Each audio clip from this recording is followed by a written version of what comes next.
Wak kat mana ni? Bertanya puak Agi Mika ke? Ika wak pagi ke? Tengah ke kat kebun ni ke?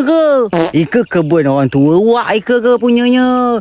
Cuma wak sambil nalam nenas. Untung-untung sawit kita terang, kita tak semak sawit kita kalau kita nanam nenas. Ika sekarang ke apa lagi? Krisis-krisis Ika sekarang ni pupuk pun dah naik. Ika wak nak pupuk nenas pun sekarang dah mahal pupuk nenas dah.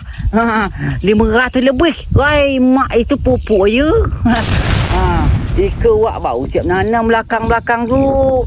Ika wak nak ngetrel. Belakang wak Ika. Yang besar-besar Ika ke. Ika wak nak ngetrel. Mika tahu ngetrel? Itu memancing buah supaya dia berbuah kata orang tu. Bak kata awak yang mana tak punya anak tu saudara Pancing-pancing dulu baru jadi Itu pening.